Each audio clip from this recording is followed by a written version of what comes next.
They say blood is thicker than water, but what they don't tell you is that sometimes the people who share your DNA are the ones who cut you the deepest. My name is Maya, and this is the story of how my sister Rebecca stole the love of my life, told me to get over it, and how karma served her the most devastating surprise she never saw coming.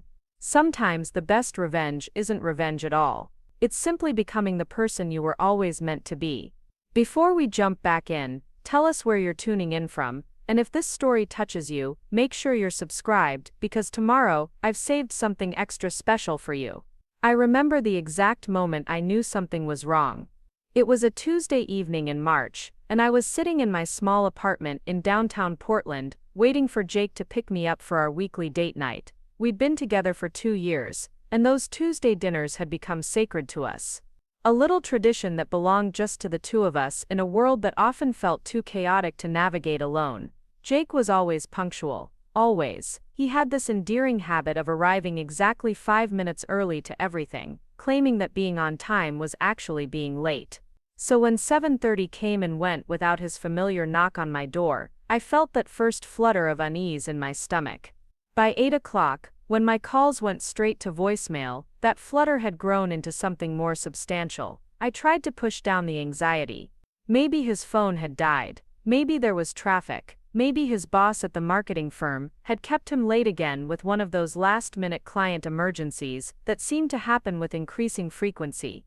Jake was ambitious, driven in a way that I both admired and sometimes worried about. He wanted to make partner before he turned 30, and at 26 he was well on his way.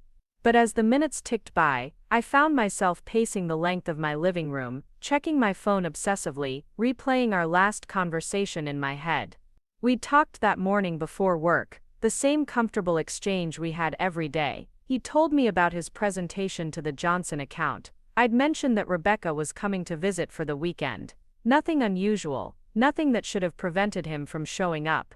Rebecca, my older sister by 3 years, the golden child who had always effortlessly claimed center stage in any room she entered.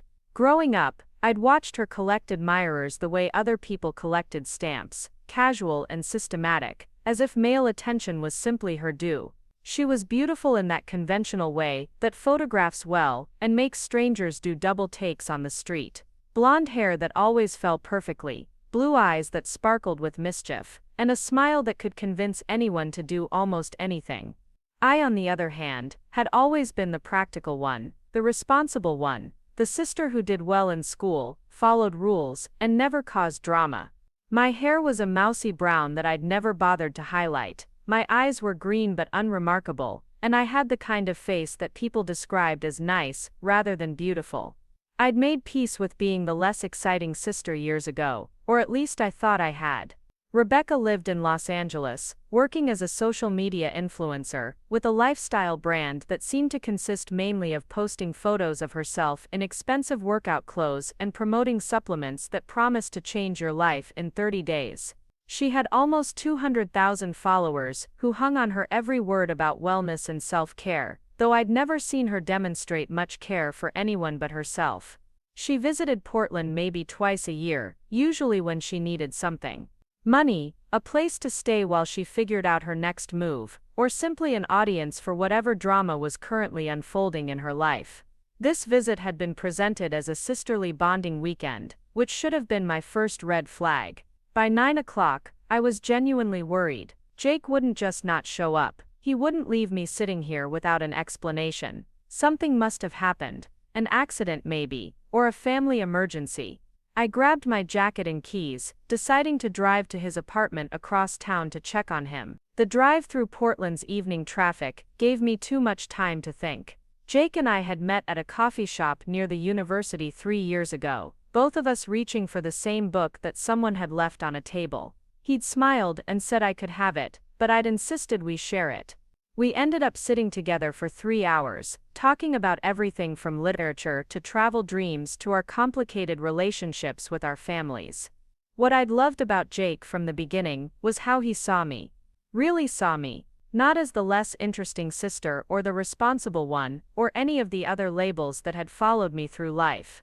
He saw Maya, the woman who had opinions about books and politics and art, The woman who dreamed of opening her own bakery someday, who volunteered at the animal shelter on weekends, who could make him laugh until his sides hurt with her impressions of their mutual friends. Jake lived in a converted warehouse in the Pearl District, the kind of trendy space that cost more than it should but came with exposed brick walls and floor-to-ceiling windows that made up for the lack of storage. I'd been there hundreds of times, but tonight something felt different as I climbed the stairs to the third floor. The hallway seemed longer, the familiar sounds of the building more ominous. I knocked on his door, calling his name. No answer. I used the spare key he'd given me 6 months ago, a gesture that had felt monumental at the time. A symbol of trust, of our relationship moving forward into something permanent and real. The apartment was dark, except for the glow of his laptop screen on the kitchen counter. I called his name again, moving through the space that I knew as well as my own. His bedroom door was closed, which was unusual. Jake was obsessive about air circulation and never slept with his door shut. I hesitated for a moment before turning the handle, some instinct warning me that I might not want to see what was on the other side. But worry overrode caution, and I pushed the door open. The scene that greeted me will be burned into my memory for the rest of my life. Jake and Rebecca, tangled together in his bed, very obviously having just woken up from what had clearly been an afternoon that had stretched well into the evening. They both sat up at the same time, Rebecca's blonde hair catching the light from the hallway, Jake's face cycling through shock, guilt, and something that looked almost like relief. I stood there for what felt like hours, but was probably only seconds, trying to process what I was seeing. My sister, who had arrived in Portland just 2 days ago. My boyfriend of 2 years, who had been too busy to see me today because of work. The rumpled sheets, the clothes scattered on the floor, the intimate way they moved apart from each other, as if this wasn't the first time. Rebecca recovered first, as she always did. She had this remarkable ability to adapt to any situation, to find her footing even when caught in the most compromising circumstances. She stretched languidly, making no move to cover herself, and fixed me with a look that was part challenge, part pity. "Maya," she said, her voice carrying that slightly condescending tone she'd perfected over the years. "I guess we need to talk." Jake was scrambling for his clothes, his face flushed with embarrassment or exertion or both. "Maya, I can explain," he started, but the words sounded hollow even to him. What explanation could possibly make sense of this betrayal? I found my voice, though it sounded strange and distant to my own ears. "How long?" It was the only question that mattered, the only one I could force past the tightness in my throat. They exchanged a look, one of those silent communications that couples develop, and I realized with a sick certainty that this wasn't a moment of weakness or a terrible mistake. This was a relationship. They had inside jokes and shared secrets, and a connection that had been developing right under my nose. "It just happened," Jake said, but Rebecca cut him off with a laugh that held no humor. "Oh please," she said, sitting up and reaching for Jake's shirt to pull over her head. "It didn't just happen, Maya. We've been talking for months, ever since I started visiting more often. Jake and I have a connection that goes deeper than whatever you two had. Whatever we had, as if 2 years of love and plans and shared dreams were nothing more than a casual fling that had run its course. As if the life I'd been building with Jake was so insignificant that it could be dismissed with a wave of her hand." I looked at Jake, searching his face for some sign of the man I'd fallen in love with. The man who'd held me when I cried about my father's cancer diagnosis. The man who'd surprised me with weekend trips to the coast and talked about the house we'd buy together someday. But that man seemed to have vanished, replaced by a stranger who couldn't meet my eyes. "Maya," he said finally, and I could hear him gathering his courage for whatever speech he'd prepared. "I never meant for this to happen, but Rebecca and we have something special, something I've never experienced before. Something special." I almost laughed at the absurdity of it. Jake had always been articulate, good with words, but apparently infidelity had reduced his vocabulary to tired clichés and empty platitudes. Rebecca stood up and moved to Jake's side, slipping her hand into his, with the casual intimacy of an established couple.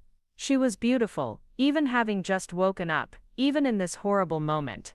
Her hair fell in perfect waves, Her skin glowed with that post-sex radiance that romance novels always described, but I'd never quite achieved, and she moved with the confidence of someone who had never doubted her own desirability. "Maya," she said, and her voice had taken on that patient tone she used when she thought she was explaining something to someone too slow to understand. "I know this is hard for you, but you have to understand that these things happen. People grow apart, people find better connections. You can't force something that isn't meant to be."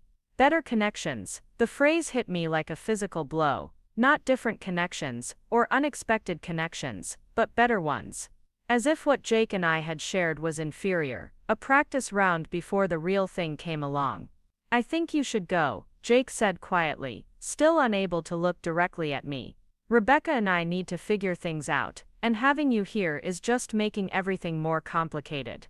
Making things more complicated. I was standing in the apartment of the man I loved, looking at the evidence of his betrayal, with my own sister, and my presence was the complication.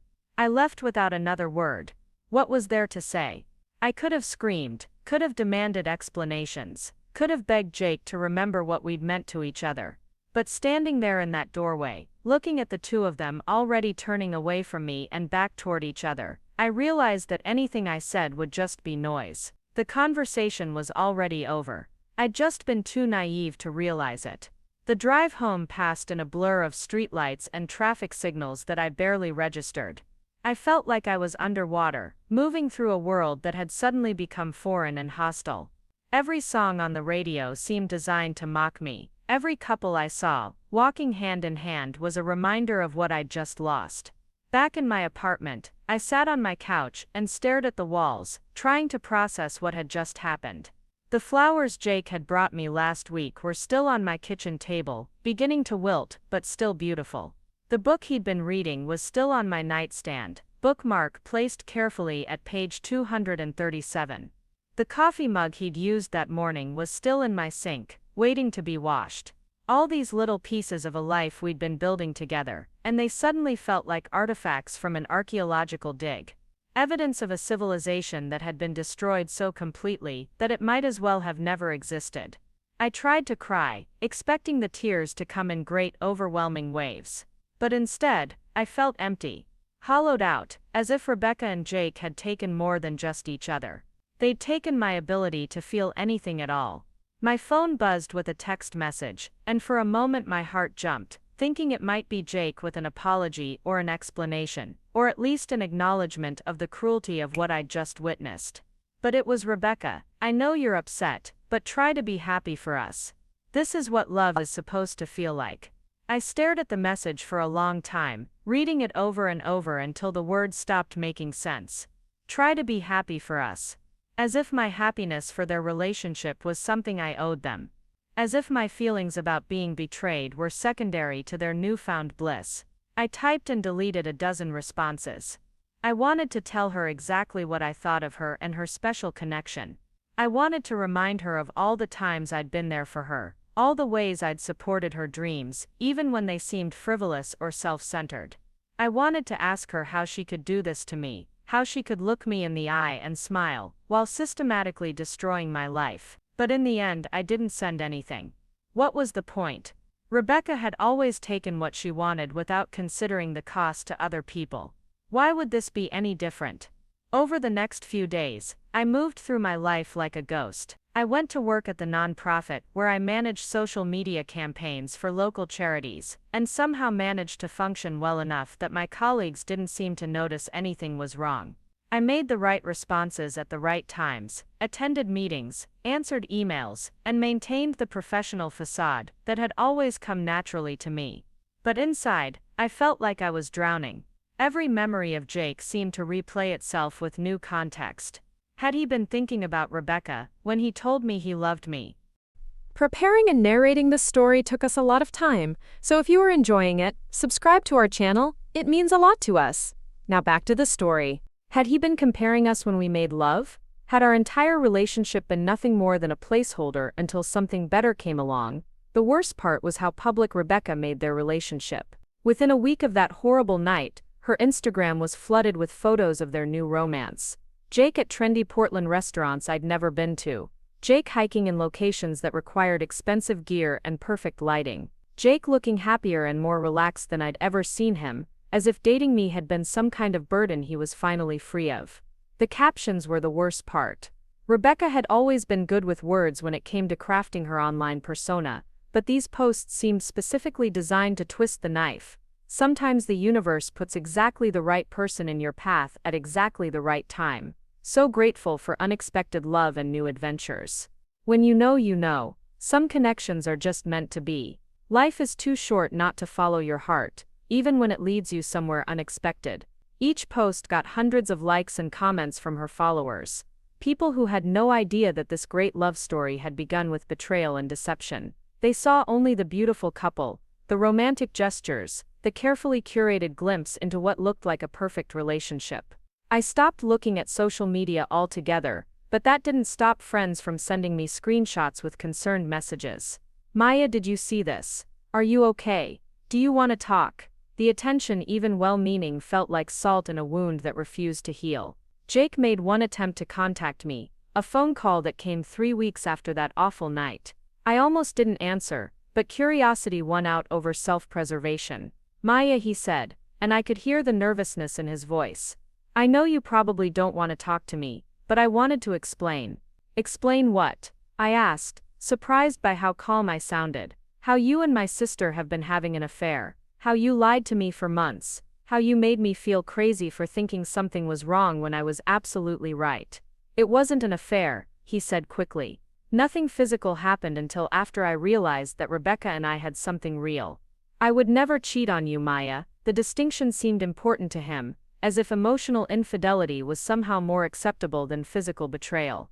As if falling in love with my sister while pretending to love me was a noble thing as long as he'd waited to sleep with her until after he'd made his choice. Rebecca understands me in a way that, he paused, searching for words that wouldn't sound as cruel as the truth. We just connect on a different level, Maya. She gets my ambition, my goals. She wants the same things out of life that I do, and I didn't. I wanted to ask. All those conversations about our future, all those plans we'd made together, all those dreams I'd adjusted to fit his timeline and his priorities, they meant nothing because Rebecca understood his ambition better. But I didn't ask any of those questions. Instead, I said, I hope you're very happy together, Jake. And I hung up before he could respond. The truth was, I did hope they'd be happy, in the way that you hope a natural disaster will be quick and complete rather than drawn out and devastating. I hoped their relationship would burn bright and fast and leave them both exactly as empty as I felt. But as the weeks passed and their social media presence only grew more nauseating, it became clear that whatever they had wasn't going to flame out anytime soon. If anything, they seemed to be getting more serious. Rebecca had started spending more time in Portland, and Jake appeared to be funding increasingly elaborate adventures for them to document and share with the world. I tried dating, thinking that maybe the best way to get over someone was to find someone new. My friend Lisa set me up with her cousin David, a perfectly nice accountant who took me to dinner and talked enthusiastically about tax law for 2 hours. I went on 3 dates with a yoga instructor named Marcus, who spent most of our time together explaining why conventional medicine was poison, and how I could achieve enlightenment through proper breathing techniques. But every interaction felt forced, performative. I kept comparing every man to Jake, finding them lacking in ways that had nothing to do with their actual qualities, and everything to do with my inability to trust my own judgment anymore. If I'd been so wrong about Jake, so blind to what was happening right in front of me, how could I trust myself to choose better next time? My family situation became increasingly complicated. My mother, who had always favored Rebecca but maintained a facade of treating us equally, seemed unsure how to navigate this new dynamic. She'd call me with updates about Rebecca's happiness, as if I should be pleased to hear how well my sister was doing with my ex-boyfriend. Rebecca looks radiant, she'd say during our weekly phone calls. I think Jake is really good for her. He's ambitious, successful, and he clearly adores her. I'm glad she's happy, I'd respond, because what else could I say? That I hoped Jake would realize he'd made a terrible mistake. That I wished Rebecca would experience exactly the kind of heartbreak she'd inflicted on me. That every mention of their relationship felt like a fresh injury. My father was more direct, in his typically blunt way. Maya, he said during one of our conversations, I know this situation is difficult, but maybe it's for the best. If Jake could be swayed by Rebecca, then he wasn't the right man for you anyway. It was logical, practical advice, the kind of thing I might have said to a friend in a similar situation. But logic felt insufficient when faced with the reality of rebuilding your entire life after someone you trusted had demolished it without warning. The worst part was how isolated I felt. Most of our mutual friends had sided with Jake and Rebecca, not out of malice but out of convenience. They were the more social couple, the ones who hosted dinner parties and organized group trips. I was just Maya, the quiet one who worked at a non-profit and whose most exciting evening plan usually involved reading a book and drinking herbal tea. I stopped going to places where I might run into them, which unfortunately included most of the places I'd previously enjoyed in Portland. The coffee shop where Jake and I had met became off-limits. The hiking trails we'd explored together were now contaminated by the possibility of encountering them with their matching outdoor gear and coordinated workout clothes. Even the farmers' market I'd attended every Saturday for years felt dangerous, too likely to result in an awkward encounter that would leave me feeling diminished and pathetic. Instead, I created a smaller, safer world for myself. I found new coffee shops in different neighborhoods. I started taking evening pottery classes at a community center across town. I volunteered for additional hours at the animal shelter, losing myself in the simple, uncomplicated love of dogs and cats who needed care and attention. The animals didn't judge me for being the sister who wasn't quite good enough to keep her boyfriend interested. They didn't compare me to Rebecca, or wonder what I'd done wrong or offer unsolicited advice about moving on. They just accepted my presence, my gentle hands, my willingness to sit with them when they were scared or sick or lonely. It was at the animal shelter that I met Tom Rodriguez, though I didn't think much of him at first. He was a veterinarian who volunteered his time on weekends, providing medical care for the animals that the shelter couldn't otherwise afford to treat. He was quiet, methodical, and completely focused on his work in a way that I found comforting after months of dealing with people who seemed to have opinions about every aspect of my personal life. Tom was handsome in an understated way that photographs probably wouldn't capture. Dark hair that was always slightly messy from running his hands through it when he was concentrating. Brown eyes that were serious most of the time, but crinkled at the corners when he smiled. Broad shoulders and capable hands that moved with gentle confidence when he was examining an injured animal or explaining a treatment plan to worried pet owners. But what I noticed most about Tom was how he listened. When the shelter director explained a particular animal's history, when volunteers asked questions about medical procedures, when I mentioned something about one of the cats I'd been working with, he gave his complete attention. Not the distracted, half-listening that had become so common in my interactions with people, but genuine focus that made you feel like what you were saying actually mattered. We worked together for months before we had anything resembling a personal conversation. Our interactions were professional, friendly but not intimate. He'd ask me to help hold an animal during an examination, or I'd assist him with paperwork when he needed to document a treatment. We developed an easy rhythm, a comfortable partnership that required very little verbal communication. It was late on a Saturday afternoon in November when everything changed. I was cleaning kennels in the back of the shelter when I heard Tom's voice from the medical area, urgent and frustrated in a way I'd never heard before. I found him kneeling beside a small dog that had been brought in that morning, a mixed breed that someone had found abandoned in a park. The dog, who we'd started calling Charlie, had been listless and unresponsive all day. Now he was having what looked like seizures, his small body convulsing while Tom tried to stabilize him. I knelt down beside them without being asked, placing my hands gently on Charlie's head while Tom administered medication. "Talk to him," Tom said quietly. "Sometimes they respond to a calm voice." So I did. I told Charlie that he was safe now, that we were going to take care of him, that he just needed to hold on a little longer. I talked about the warm bed waiting for him, and the volunteers who would love to spoil him once he was feeling better. I talked about absolutely nothing and everything, just filling the space with the sound of a voice that cared whether he lived or died. It took almost an hour, but eventually Charlie's breathing steadied and the seizures stopped. Tom sat back on his heels, exhausted but relieved, and looked at me with something like surprise. "You're good at this," he said. "Have you ever thought about working with animals professionally?" I laughed, wiping tears I hadn't realized I'd been shedding. "I work for a non-profit that mostly deals with human problems. Animals are just my way of maintaining sanity." "What kind of non-profit?"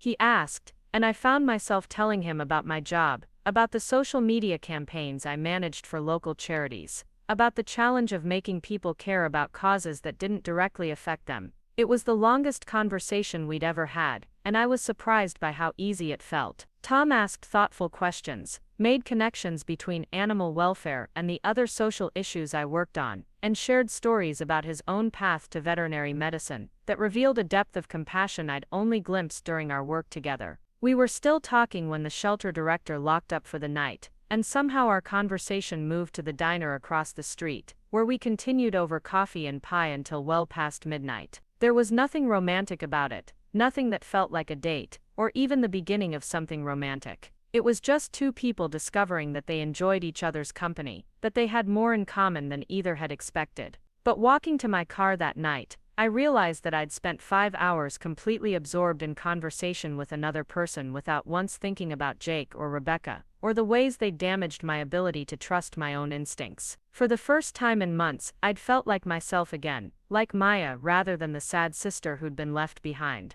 Tom and I started spending more time together after that, though always in the context of our volunteer work at the shelter. He'd save interesting cases for days when I was scheduled to help, and I found myself looking forward to Saturdays in a way I hadn't since before everything fell apart with Jake. December brought a series of emergencies that required extra volunteer hours, and Tom and I ended up working together several evenings in addition to our weekend shifts. There was something intimate about being in the shelter after hours, when the fluorescent lights were dimmed, and the usual bustle of activity was replaced by the quiet sounds of animals settling in for the night. One evening, while we were checking on the overnight patients, Tom asked me about my family. It was a casual question, the kind of thing that comes up naturally when you've been working alongside someone for weeks. But I found myself hesitating, unsure how to explain the current situation without sounding bitter or self-pitying. "It's complicated," I said finally. "My sister and I don't really talk anymore." Tom nodded, not pushing for details, but leaving space for me to continue if I wanted to.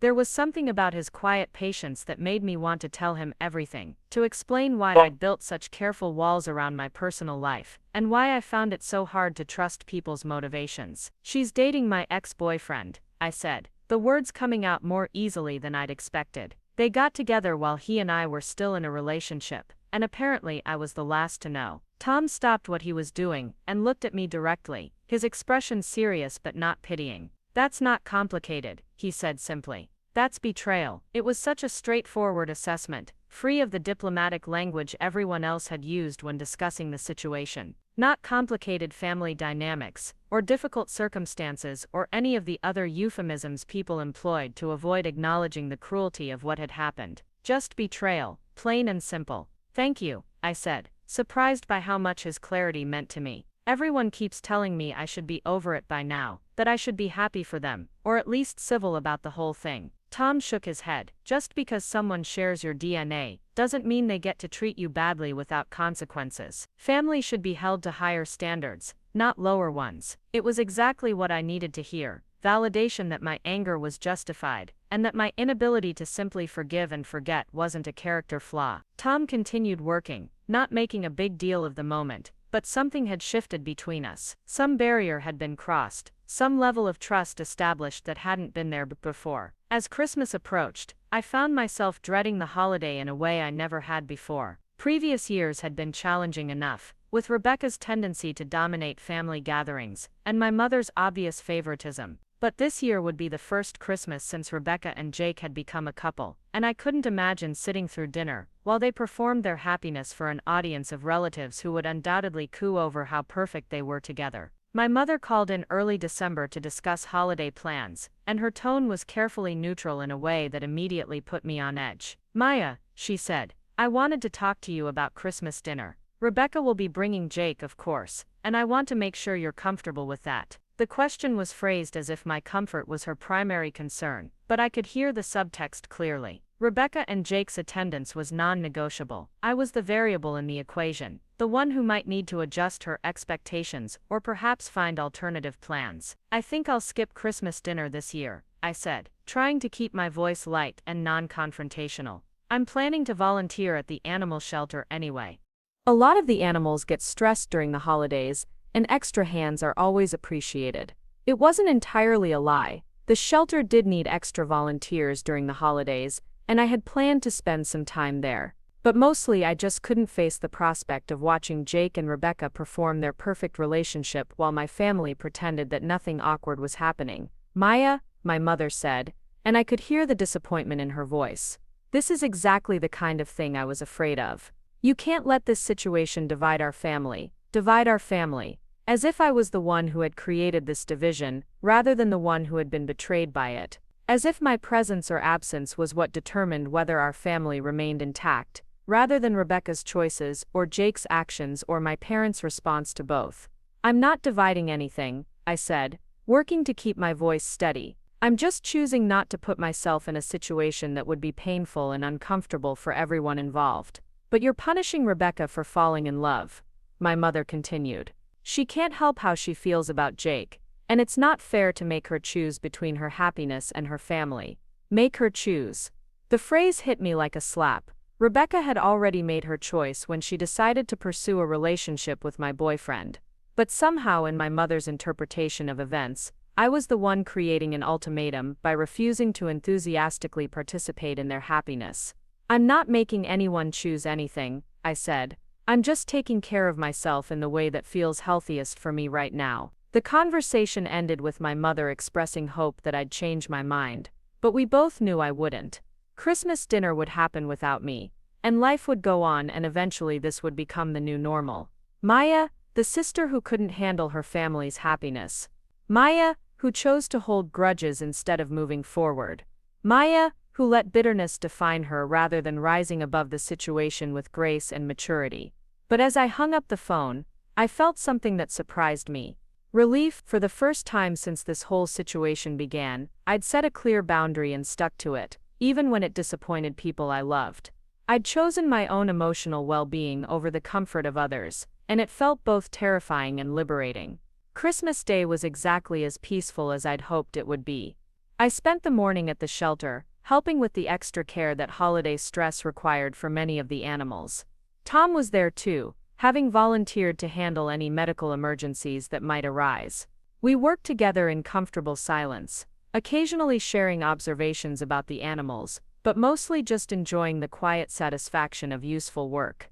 In the afternoon, I went home and made myself a simple but delicious meal, put on music I actually enjoyed, and settled in with a book I'd been meaning to read for months. It was the first Christmas in years that felt completely authentic to who I was, rather than who I thought I should be for the sake of family harmony. My phone buzzed occasionally with family photos and updates from the Christmas dinner I'd skipped, but I didn't feel the pang of missing out that I'd expected. Instead, I felt grateful for the space to experience the holiday on my own terms, without performance or pretense or the exhausting work of pretending that everything was fine. That evening, Tom sent me a text message. "Hope your Christmas was peaceful. See you Saturday." It was simple, uncomplicated, free of the emotional landmines that seemed to characterize most of my interactions lately. Just a kind gesture from someone who had become, almost without my noticing, one of the most reliable sources of comfort in my life. "Yes," I wrote back, looking forward to it. And for the first time in months, I actually was looking forward to something.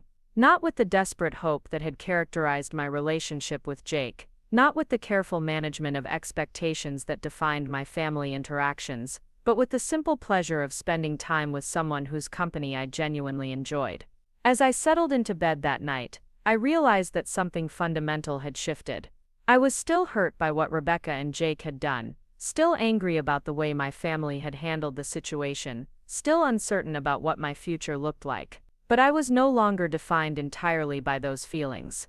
There were other parts of my life, other sources of meaning and connection and joy, that existed independently of their choices.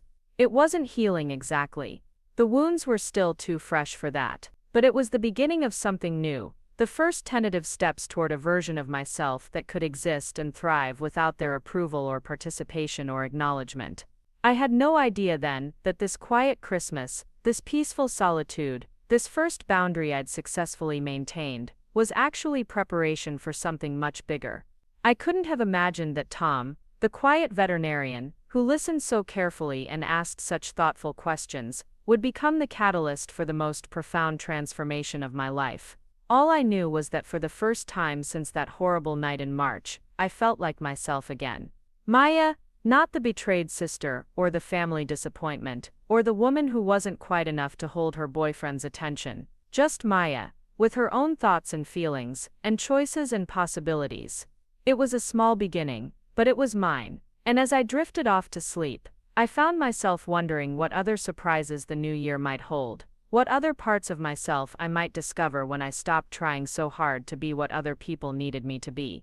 I had no way of knowing that the answer to that question would exceed my wildest expectations, or that the quiet man who had helped me find my voice again would soon become the center of a love story more authentic and powerful than anything I'd ever imagined possible.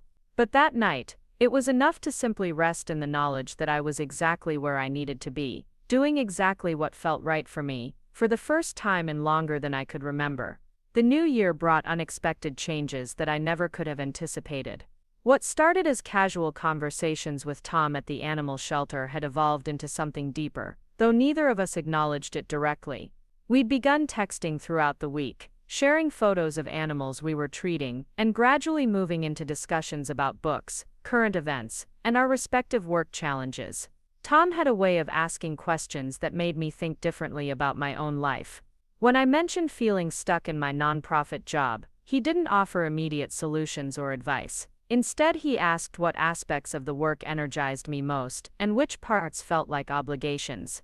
When I complained about a difficult client who couldn't understand why their social media campaign wasn't reaching younger demographics, he suggested I visit his veterinary clinic to see how he communicated complex medical information to pet owners with varying levels of education and interest. The clinic visit was a revelation. Tom's practice was located in a converted house in southeast Portland, with examination rooms that felt more like living spaces than medical facilities. The waiting area had comfortable chairs, soft lighting, and walls covered with photos of healthy, happy animals rather than sterile medical posters. Everything about the space communicated warmth and competence without intimidation. I watched Tom interact with a nervous elderly woman whose cat needed surgery, explaining the procedure in terms she could understand while addressing her fears without dismissing them. He drew diagrams, answered the same questions multiple times with patience, and somehow managed to convey both the seriousness of the situation and his confidence in a positive outcome. "This is what you do, isn't it?" he said to me after the woman left. "You take complex information and make it accessible to people who need to understand it but don't have the background. Your nonprofit work is really translation work." I'd never thought about my job that way, but he was right. The most successful campaigns I'd managed were the ones where I'd found ways to make abstract social issues feel personal and immediate to potential donors. The difference was that Tom's work had tangible, visible results, while mine often felt like shouting into a void. That evening, Tom asked if I wanted to get dinner, not at the diner across from the shelter, but at a real restaurant. It felt like a shift, a move from coincidental shared meals to an intentional date, though neither of us used that word. We went to a small Italian place that Tom knew, where the owner greeted him by name and immediately launched into a detailed update about his dog's recovery from hip surgery. "This is Maya," Tom said simply. "She volunteers at the animal shelter and has incredibly good instincts with frightened animals." The introduction was professional, factual, but something about the way Tom said it made me feel proud of myself in a way I hadn't experienced in months. He wasn't defining me by my relationships, or my family drama, or my failures. He was describing me by my capabilities, my contributions, the positive impact I had on the world around me. Dinner conversation flowed easily between us. Tom told me about his decision to become a veterinarian, a choice that had surprised his family of lawyers and business professionals. He'd wanted to work with animals since childhood, but it had taken him years to convince his parents that veterinary medicine was a legitimate career path rather than an expensive hobby. I told him about my dream of opening a bakery, something I'd never shared with Jake, despite our 2 years together. Jake had always been focused on conventional success, financial security, and professional advancement. The idea of leaving a stable nonprofit job to start a small business would have struck him as irresponsible and naive. But Tom leaned forward with genuine interest, asking about what kind of bakery I envisioned, what had drawn me to baking, whether I'd ever considered the business seriously. He didn't point out the obvious challenges or try to talk me out of an impractical dream. Instead, he asked thoughtful questions that helped me articulate desires I'd barely admitted to myself. I've always loved the science of baking, I explained. The way precise measurements and careful timing can transform simple ingredients into something completely different, and there's something magical about creating food that brings people comfort, especially when they're celebrating, or grieving, or just need something beautiful in an ordinary day. Tom nodded, understanding immediately. It's like veterinary medicine in that way. You're using technical knowledge to create healing, but the real reward is the human connection that happens around the work. By the time we left the restaurant, something had fundamentally changed between us. We were no longer just friendly volunteers who enjoyed each other's company. We were two people genuinely interested in each other's thoughts, dreams, and perspectives. The attraction I'd been trying to ignore was mutual, but more than that, there was a foundation of respect and compatibility that felt solid in a way my relationship with Jake never had. Tom walked me to my car, and we stood talking for another 20 minutes in the parking lot, neither of us ready for the evening to end. When he finally leaned down to kiss me, it felt like the most natural thing in the world. Not desperate or needy, or designed to prove anything, just the logical culmination of a perfect evening, with someone whose company I genuinely treasured.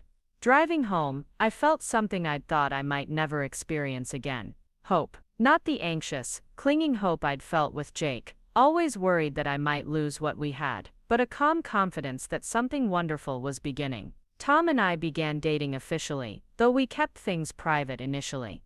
I wasn't ready for the scrutiny that would come with introducing a new relationship to my family and friends, especially given how public and dramatic the end of my relationship with Jake had been. Tom understood this completely, having gone through his own difficult breakup several years earlier. Our relationship developed at a pace that felt comfortable for both of us. Tom was in no hurry to rush into declarations of love or plans for the future. Instead, we focused on getting to know each other thoroughly, building trust and intimacy gradually. We spent weekends hiking trails outside the city, evenings cooking dinner together in my apartment, quiet Sunday mornings reading newspapers and drinking coffee. What I loved most about being with Tom was how completely myself I could be around him. He didn't need me to be more social, or more ambitious, or more anything. He appreciated my tendency toward introversion, my preference for small gatherings over large parties, my inclination to think carefully before speaking. With Jake, I'd always felt like I was performing a version of myself that I thought he wanted. With Tom, I could simply exist as I was. 3 months into our relationship, Tom surprised me with tickets to a cooking class focused on artisan bread making. He'd remembered my interest in baking and thought I might enjoy learning traditional techniques from a professional chef. The class was held in the kitchen of a local culinary school, and for 3 hours I was completely absorbed in the meditative process of mixing, kneading, and shaping dough. The instructor, a woman named Carmen, who had trained in France, noticed my natural aptitude and asked if I'd ever considered formal culinary training. I laughed off the suggestion initially, but she was persistent. "You have good hands for this work," she said, watching me shape a particularly challenging braided loaf. "And more importantly, you understand that baking is about patience and respect for the process. Those aren't things that can be taught." After the class, Carmen gave me her business card and information about a part-time program the culinary school offered for working professionals. The idea seemed absurd at first. I had a stable job, responsibilities, a life that didn't include space for dramatic career changes. But Tom encouraged me to at least attend an information session. "What's the worst that could happen?" he asked. "You spend an hour learning about something you're genuinely interested in. If it's not for you, you walk away with no harm done.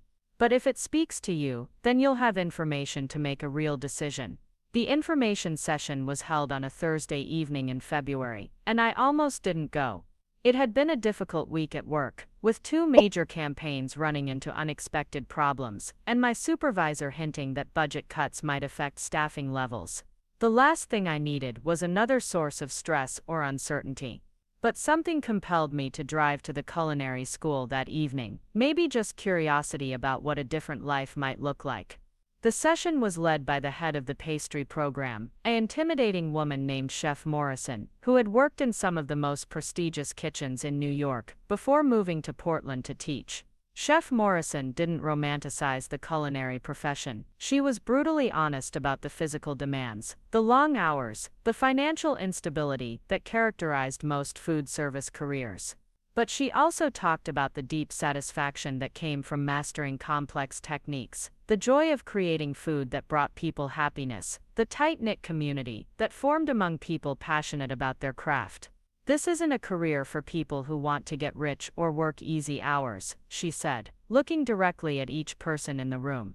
"This is for people who can't imagine doing anything else, who are willing to sacrifice comfort and security for the chance to spend their lives creating something beautiful and meaningful." Her words hit me with unexpected force. I realized that I'd been working for security and stability for so long that I'd forgotten what it felt like to be passionate about something. My nonprofit job was meaningful in an abstract way, but it didn't engage my creativity or challenge me to grow. I was good at it, but I wasn't passionate about it. That night, I called Tom and told him about the information session, about Chef Morrison's challenging questions, about the possibility that I might want to make a major life change at the age of 28. "What does your gut tell you?" he asked, cutting through all my rational arguments about financial security and practical concerns. "That I want to try," I admitted. "That I'm tired of playing it safe and wondering what might have been." "Then try," he said simply. "I'll support you however I can." It was exactly what I needed to hear, but it was also terrifying. Tom's unconditional support meant that I couldn't blame anyone else if I failed. This would be my choice, my risk, my responsibility. I applied to the part-time pastry program the following week, submitting an essay about my background and motivations that felt like the most honest thing I'd written in years. I was accepted with a partial scholarship based on my essay and my performance in a practical skills assessment that involved making basic pastries under time pressure. The program would start in September, which gave me 6 months to save money and prepare for a significant life change. I decided not to tell my family about my plans immediately, knowing that my mother would have opinions about my decision to leave a stable job for something as impractical as baking. Meanwhile, Rebecca and Jake's relationship continued to dominate social media and family conversations. They'd moved in together in a trendy apartment downtown, and Rebecca's Instagram had become a constant stream of couples' activities and domestic bliss. She'd started a blog called Life in Love that chronicled their relationship with the kind of intimate detail that made me uncomfortable even to hear about secondhand. My mother forwarded me posts occasionally, I think with the intention of showing me how happy they were, though I could never understand what response she expected. Was I supposed to feel glad that my sister had found happiness with my former boyfriend? Was I supposed to regret not fighting harder for a relationship that Jake had clearly been ready to abandon? In May, Rebecca called me directly for the first time since the awkward text message she'd sent after I discovered them together. I was surprised to see her name on my phone screen, and my first instinct was not to answer. But curiosity won out over self-preservation. "Maya," she said, and her voice had a breathless quality that immediately put me on alert. "I have news that I wanted you to hear from me first." I braced myself for whatever announcement was coming. An engagement probably, or maybe they were moving away together. Some development that would require me to perform enthusiasm or at least polite interest. "Jake and I are getting married," she said, and I could hear the smile in her voice. "He proposed last weekend during our trip to wine country. It was absolutely perfect, and I'm just so happy I could burst." The silence stretched between us as I tried to process this information. Marriage. They'd been together for barely over a year, but they were already planning to make it permanent. Part of me wondered if this was another example of Rebecca's impulsivity, her tendency to rush into major decisions when she was caught up in the excitement of something new. "Maya, are you there?" "Yes," I said. "Congratulations, I'm happy for you." The lie came easily, automatically. I wasn't happy for them, but I also wasn't devastated by the news. If anything, I felt oddly detached from the whole situation, as if they were strangers whose life choices didn't affect me at all. "I know this might be awkward," Rebecca continued, "and I want you to know that I hope you'll be at the wedding. I know things have been complicated between us, but you're my sister, and I can't imagine getting married without you there." The invitation was phrased as a gesture of reconciliation, but I could hear the subtext clearly. Rebecca wanted the picture-perfect wedding with all family members in attendance, and my absence would create awkward questions and explanations. My presence wasn't about repairing our relationship. It was about maintaining the appearance of family harmony for her special day. "When is the wedding?" I asked, stalling for time while I tried to figure out how to respond. "September 15th, she said. "We're keeping it small, just immediate family and close friends. The ceremony will be at the Rosewood Manor, and we're hoping for something elegant but not too formal." September 15th. 3 weeks after my culinary program was scheduled to begin. The timing felt like a sign, though I wasn't sure what it was supposed to signify. "I'll have to check my schedule," I said carefully. "Can I get back to you?" "Of course," Rebecca said, though I could hear disappointment in her voice that I hadn't immediately agreed to attend. "I know you're busy with work and everything." Work and everything. As if my life was so uneventful that a wedding invitation should automatically take priority over any existing plans. After we hung up, I sat in my car outside the grocery store where I'd taken the call, trying to sort through my feelings about this development. Marriage felt like such a definitive statement, a public declaration that their relationship was real and permanent and worthy of celebration. It was one thing to date my ex-boyfriend, quite another to build a life with him that included shared finances and legal commitments and possibly children.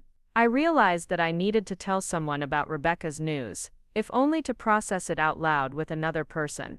My first instinct was to call Tom, but something held me back. We'd been dating for 5 months, and while our relationship felt solid and meaningful, we hadn't yet had serious conversations about the future. Telling him about my sister's engagement felt like it might pressure him to think about our own relationship timeline in a way that could create unnecessary stress. Instead, I called Lisa, my friend from college who had remained consistently supportive throughout the Jake situation without offering unwanted advice or trying to play mediator. "She's getting married," I said without preamble when Lisa answered the phone. "Rebecca?" Lisa asked, immediately understanding the context.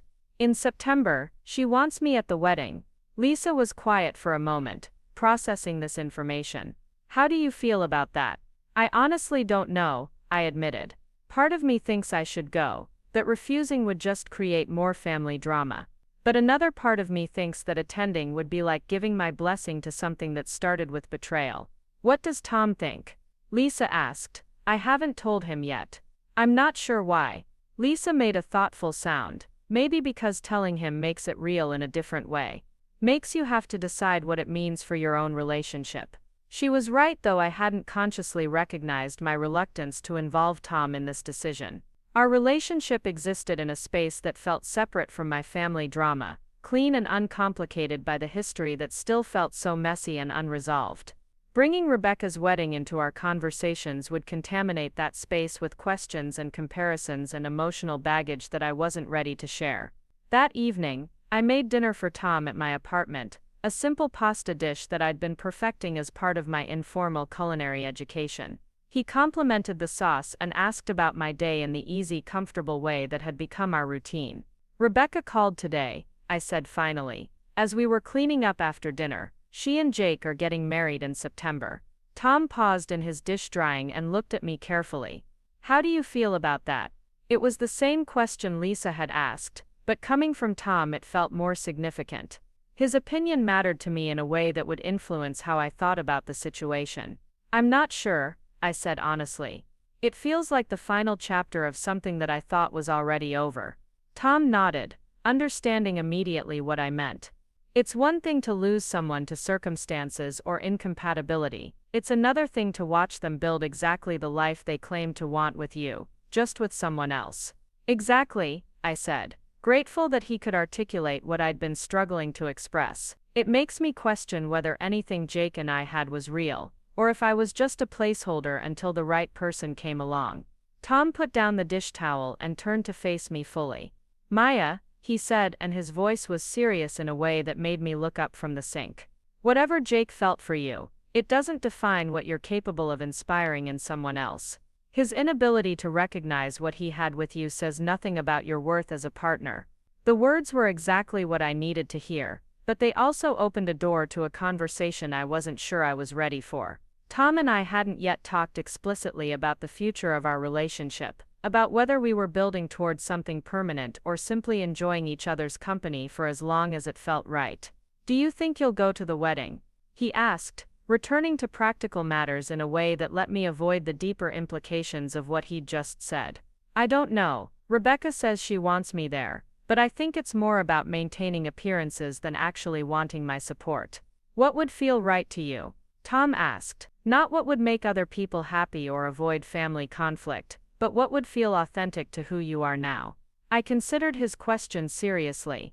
The Maya who had discovered Jake and Rebecca together would have gone to the wedding out of obligation, probably would have even helped with planning if asked. But I wasn't that person anymore. I'd spent the past year learning to prioritize my own emotional well-being, setting boundaries that protected my peace of mind even when they disappointed other people. "I think I want to skip it," I said slowly. "I think attending would feel like endorsing something that I fundamentally disagree with, not just their relationship but the way it started and the way my family has handled it." Tom smiled, and I could see approval in his expression. "Then skip it. Do something that feels meaningful to you instead." His support made the decision feel easier, but it also highlighted something I'd been trying to ignore. Tom consistently encouraged me to make choices based on my own values and desires rather than other people's expectations. He'd supported my decision to apply to culinary school, my choice to set boundaries with my family, and now my inclination to avoid Rebecca's wedding. He was the first person in my life who seemed genuinely invested in my happiness, without needing me to be anything other than exactly who I was. That realization was both wonderful and terrifying. Wonderful because it felt like the foundation of something real and lasting. Terrifying because it meant I was falling in love again, opening myself up to the possibility of being hurt in ways I'd sworn I would never risk again. I called Rebecca the next evening to decline her wedding invitation. The conversation was predictably difficult, with Rebecca cycling through hurt, anger, and attempts at guilt manipulation before finally accepting that I wouldn't be changing my mind. "This is exactly what I was afraid of," she said, her voice tight with frustration. "You're choosing to hold on to anger instead of moving forward with your life." "I'm not holding on to anger," I said calmly. "I'm making a choice about how I want to spend my time and emotional energy. I wish you happiness, Rebecca, but I don't need to participate in your wedding to prove that." "You're being petty and vindictive," she said, abandoning any pretense of sisterly affection. "Mom is going to be so disappointed in you." "Then Mom and I can have that conversation directly," I replied. "This is my decision, not hers." After I hung up, I felt the familiar mixture of relief and sadness that came with setting boundaries with family members. Relief that I'd stayed true to my own values, sadness that my relationship with my sister had deteriorated, to the point where we couldn't even have honest conversations about our feelings. But underneath those emotions was something new: confidence. I'd made a decision based on my own judgment rather than external pressure, and I'd communicated that decision clearly without apologizing or over-explaining. It felt like a small but significant victory in the ongoing process of becoming the person I actually wanted to be. Summer passed quietly, with most of my attention focused on preparing for culinary school and deepening my relationship with Tom.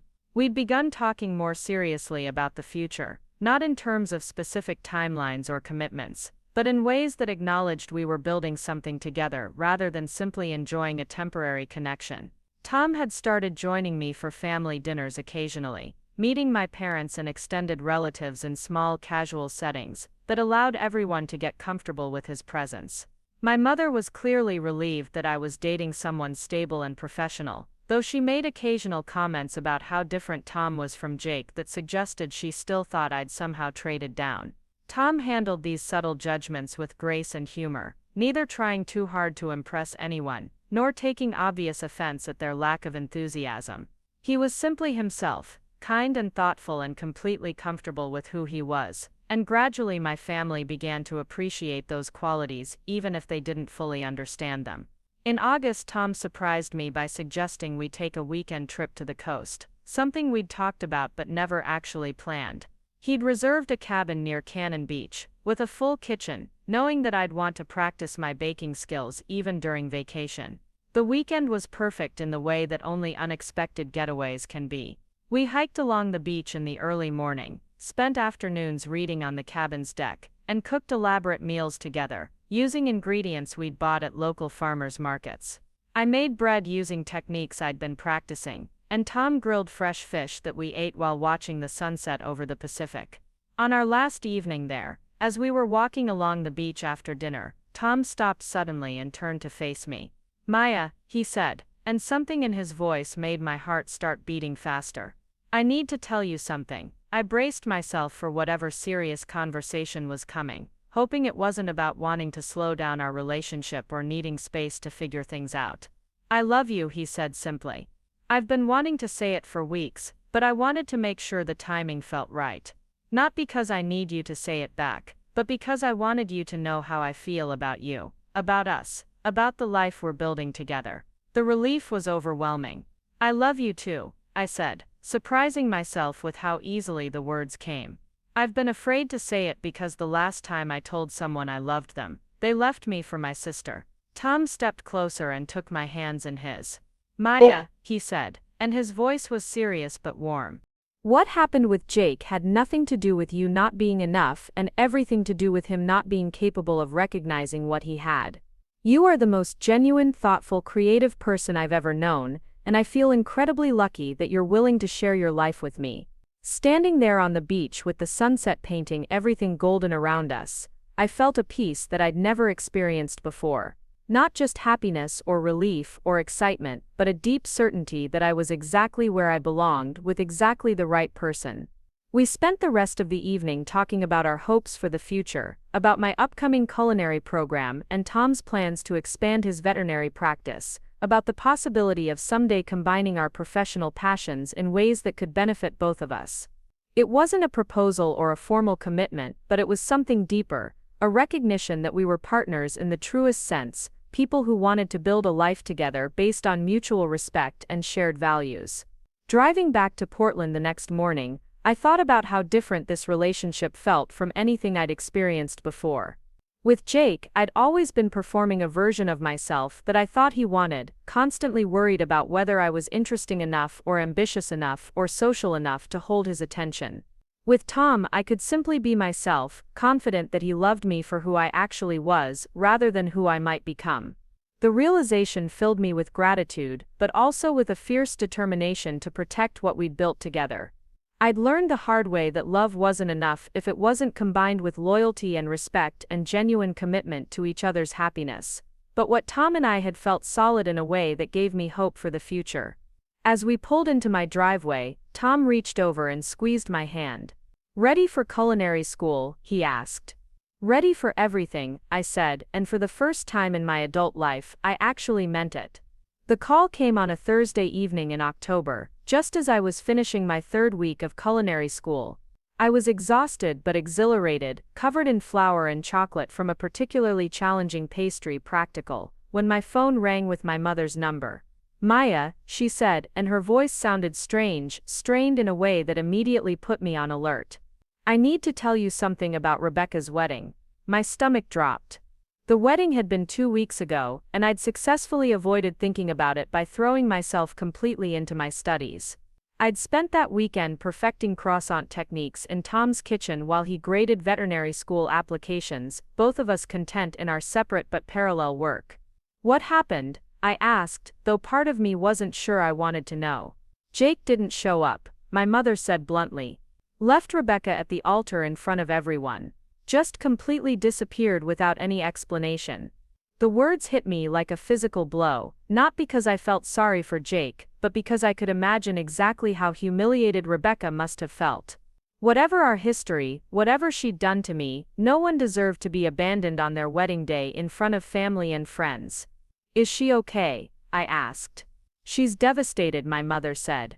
"She's been staying with us since it happened, and she won't talk to anyone. Won't eat, won't get out of bed. I'm really worried about her, Maya." There was a pause, and I could sense what was coming next. "I know you two haven't been close lately, but you're her sister. She needs family right now, and I think you might be the only person who could understand what she's going through." The irony wasn't lost on me. Now that Rebecca had experienced the kind of betrayal she'd inflicted on me, suddenly my understanding and support were needed.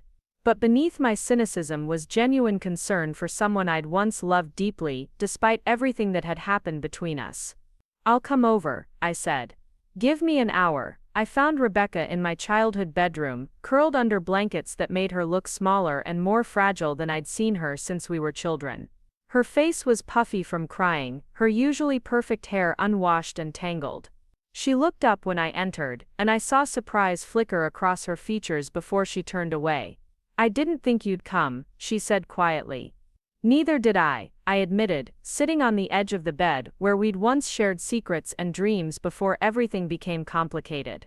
Rebecca was quiet for a long time, and I didn't push her to talk. I'd learned from my own experience that sometimes the most helpful thing another person can do is simply be present without trying to fix everything.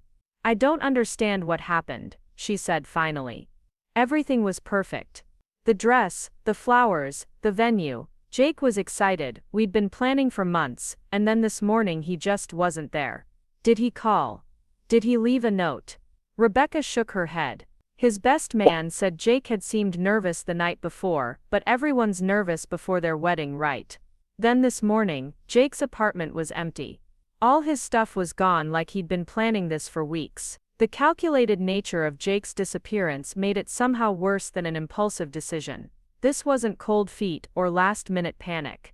This was deliberate abandonment, planned and executed with the kind of precision Jake brought to his business deals. Rebecca started crying again, the kind of deep body-shaking sobs that come from complete emotional collapse. Without thinking, I moved closer and put my arms around her, letting her cry against my shoulder the way she had when we were children and the world felt too big and scary to navigate alone. "I'm so sorry," she whispered between sobs. "Not just about Jake, but about everything. About how I treated you, about what I did to your relationship. I never understood how much it hurt until now." It was the first genuine apology she'd ever offered, and it came from a place of recognition rather than obligation. She finally understood the depth of betrayal she'd inflicted because she was experiencing it herself. "I know you are," I said softly. "And I forgive you." The words surprised me as much as they surprised her. I'd thought forgiveness would require more time, more conversation, more proof of change. But sitting there with my broken sister in my arms, I realized that forgiveness wasn't about Rebecca deserving it. It was about me choosing to let go of anger that had served its purpose and was now just taking up space I needed for other things. We talked for hours that night, really talked for the first time since we were teenagers. Rebecca told me about the pressure she'd felt to maintain her perfect image, about how exhausting it was to constantly perform happiness and success for her social media followers.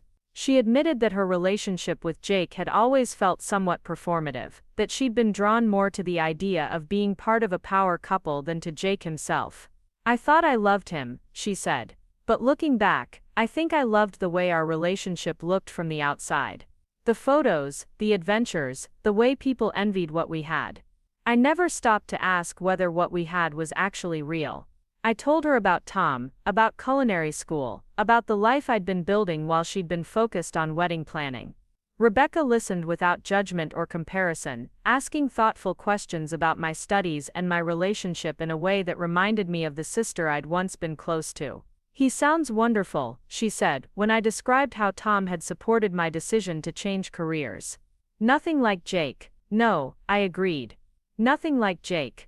As I was getting ready to leave, Rebecca grabbed my hand. "Maya," she said, and her voice was urgent. "I need you to know that what Tom and I had was real. Maybe it started wrong, maybe I went about it all wrong, but you deserve to be with someone who chooses you completely. Don't let what happened with Jake make you afraid to trust what you have now." It was exactly what I needed to hear, validation from the person who had been most instrumental in destroying my confidence in my own judgment. 3 days later, Tom surprised me by showing up at my apartment with takeout from my favorite Thai restaurant and a bottle of champagne. "What are we celebrating?" I asked. "Your courage," he said simply. "Your mom told me what happened with Rebecca's wedding and how you went to support her despite everything. That took incredible strength and maturity. I hadn't thought of my actions as particularly courageous, but Tom's perspective helped me see the situation differently. I'd chosen compassion over resentment, connection over self-protection, and somehow that choice had freed me from the last remnants of anger I'd been carrying. Over dinner, I told Tom about my conversation with Rebecca, about her apology and my surprising ability to forgive. He listened with the careful attention he always gave to things that mattered to me, asking questions that helped me process the complexity of what had happened. "How do you feel about Jake disappearing?" he asked. Honestly, relieved. Not because I wanted Rebecca to get hurt, but because it proves that Jake is exactly who I thought he was. Someone who runs when things get difficult, who prioritizes his own comfort over other people's feelings. "And it means Rebecca finally understands what we went through," Tom observed. "Yes, but more than that, it means I can stop defining myself by what happened with them. They're not the story of my life anymore. They're just something that happened before the real story began." Tom reached across the table and took my hand. "Maya," he said, and there was something in his voice that made me look up from my pad thai. "I have something to ask you." My heart started beating faster, though I couldn't quite identify what I was feeling. Excitement, nervousness, hope, all mixed together in a way that made it hard to breathe. Tom stood up and moved around the table, then got down on one knee beside my chair. I felt the world stop spinning as he pulled out a small velvet box. "Maya Elizabeth Chen," he said, and his voice was steady despite the magnitude of what he was doing. "You are the most authentic, creative, generous person I've ever known. You've taught me what it means to love someone, not for who they might become, but for exactly who they are right now. Will you marry me?" The ring was perfect, a simple solitaire that caught the light from my kitchen window and threw tiny rainbows across the walls. But more perfect than the ring was the man holding it, the man who had seen me at my most broken and helped me rebuild myself into someone stronger. "Yes," I said, and then louder, "Yes, absolutely yes." Tom slipped the ring onto my finger and it fit perfectly, as if it had been made specifically for my hand. As if this moment had been inevitable from that first evening we'd spent talking over coffee and pie after saving Charlie's life. We called our families that evening to share the news. My parents were thrilled, my mother immediately launching into discussions about venues and guest lists and whether we'd want a spring or summer wedding. Tom's parents, who I'd met several times over the past few months, welcomed me warmly into their family with the kind of genuine affection I'd always hoped for but never quite received from Jake's parents. The most surprising call was from Rebecca. She'd seen my social media post about the engagement and called to congratulate me, her voice still fragile but genuinely happy. "I'm so glad you found someone who sees how amazing you are," she said. "I hope someday I'll be brave enough to look for the kind of love you and Tom have instead of settling for something that just looks good from the outside." 6 months later, Tom and I were married in a small ceremony at the Botanical Gardens, surrounded by friends and family who had supported our relationship from the beginning. Rebecca was there, looking healthier and happier than she had in years, having spent the months since Jake's abandonment in therapy and focusing on building a life based on her own values rather than external validation. The wedding was everything I'd always dreamed of but never thought I'd have. Simple, authentic, focused on the commitment Tom and I were making to each other rather than the performance of romance. My wedding dress was elegant but comfortable, the flowers were seasonal and local, and the food was catered by graduates of my culinary program. During our vows, Tom promised to support my dreams even when they seemed impractical, to listen to my fears without trying to fix them, and to love me not just for who I was but for who I was still becoming. I promised to trust his love even when my own insecurities made that difficult, to celebrate his successes without comparing them to my own, and to build a life together based on honesty and mutual respect. As we danced to our first song as husband and wife, Tom whispered in my ear, "No regrets." "None," I said, and meant it completely. Every heartbreak, every betrayal, every moment of doubt had led me to this person, this love, this life, that felt more authentic and fulfilling than anything I'd ever imagined possible. Looking around at the faces of people who had celebrated our love story from the beginning, I realized that sometimes the best revenge really isn't revenge at all. It's simply refusing to let other people's choices define your worth, building a life so beautiful and meaningful that their opinions become irrelevant, and finding love so genuine that their betrayal becomes just a chapter in a much larger, much happier story. Jake never returned to Portland, and I never learned why he'd abandoned Rebecca at the altar. But his disappearance had given both of us the freedom to discover who we really were without his influence, and for that I was unexpectedly grateful.